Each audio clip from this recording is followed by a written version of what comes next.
लालू नहीं, इन्हें कलयुग का भगवान कहिए, क्योंकि भगवान भोलेनाथ श्री कृष्ण सबके बाद कलयुग पर अगर कोई कलयुग में जिंदा भगवान बचा है तो वो है आरजेडी सुप्रीमो लालू प्रसाद यादव। ये हम नहीं कह रहे हैं, ये कहना है आरजेडी एमएलसी उर्मिला ठाकुर का।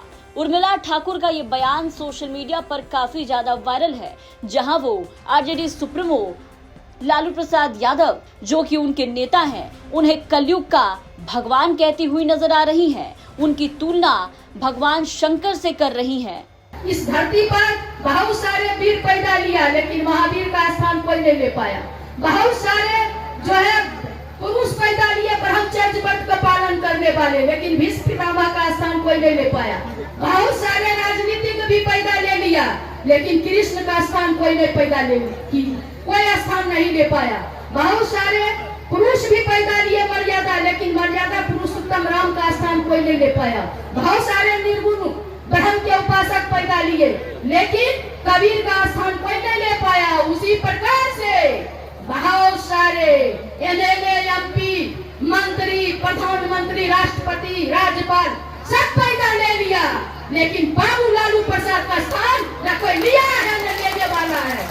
इसलिए आप जानिए कि हम लोगों का गरीब गुरुआ का सही में अगर शिव है तो शिव के बाद दूसरा शिव एक तो थे जो हमारे अम्बेडकर साहब थे जो चले गए, और शिव के बाद अगर दूसरा कोई भगवान है, जिंदा भगवान है, आशीर्वाद देने वाले भगवान है उर्मिला ठाकुर जैसे 5 किलो अनाज पर जिसके पिता दाढ़ी बनाने का काम करते थे, उसके बेटी को उस सदन में कुर्सी पर बैठाने वाला कोई शख्स है, उस शख्स का नाम है बाबू लालू प्रसाद यादव। इसलिए हम माँ बहनों आपसे आग्रह और निवेदन करेंगे कि आज के बाद शायद आप महेंद्र और नीलम का नाम लेना बंद करेंगे। साथियों, बहुत सारे लोगों ने बहुत सारी बातों को कहे। लोग कहते हैं हमेशा हमारे आदरणीय नेता इस देश, राज्य ही नहीं देश का सबसे युवा प्रभावशाली नेता बाबू तेजस्वी प्रसाद यादव है, जो कहते हैं वो करते हैं। और जितना दूर धरती देख रहे हैं, दिखाई पड़ रहा है, इस धरती पर पहला व्यक्ति बाबू लालू प्रसाद यादव जी भारत कौन कहता है दुनिया के सबसे बड़े समाजवादी नेता है, जिन्होंने हमेशा गरीब गुरबा, गरीब पिछड़ा, जिसका समाज में कोई पूछने वाला नहीं था, उनके बहू बेटियों और बेटा बेटी को सत्ता में भागीदारी देने का काम किए। बता दें कि उर्मिला ठाकुर, जो कि आरजेडी के एमएलसी हैं, मुजफ्फरपुर जिले के गाय घाट में बीआर अंबेडकर के मूर्ति अनावरण कार्यक्रम में पहुंची थी।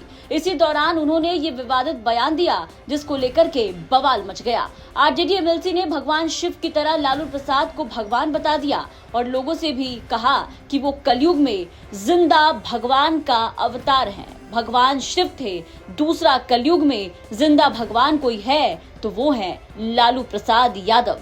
इतना ही नहीं, उर्मिला ठाकुर ने भीष्म पितामह भगवान कृष्ण, भगवान पुरुषोत्तम राम से भी लालू की तुलना की और उन्होंने मंच से ये कहा कि जिस तरह इन देवताओं का कोई स्थान नहीं ले सकता, उसी तरह लालू प्रसाद यादव की जगह भी कोई नहीं ले सकता है।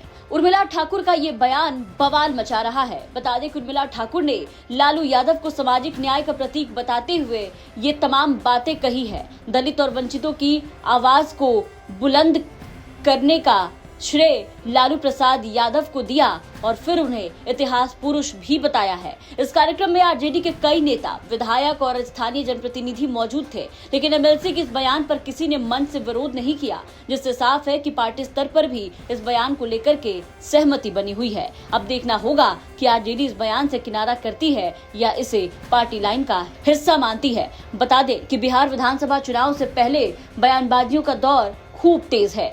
एक से बढ़कर एक बयानवीर हर पार्टी से सामने आ रहे हैं, जो चुनाव से पहले ऐसे बयान दे रहे हैं कि न सिर्फ वो बयान सुर्खियों में रह रहा है, बल्कि राजनीतिक गलियारों में बवाल मचा रहा है। अब बिहार में विधानसभा चुनाव होने वाले हैं, सभी दलों ने इसके लिए तैयारियां शुरू कर दी है, लेकिन इसी बीच विवादित बयानबाजी भी एक के बाद एक सामने आ रही है। फिलहाल ताजा मामला आरजेडी एमएलसी उर्मिला ठाकुर का है, जिन्होंने लालू प्रसाद यादव को कलयुग का भगवान बताया है। देखना होगा कि इस बयान पर आगे क्या कुछ आरजेडी की तरफ से जवाब आता है। मुजफ्फरपुर से मणिभूषण शर्मा की रिपोर्ट, बिहार तक।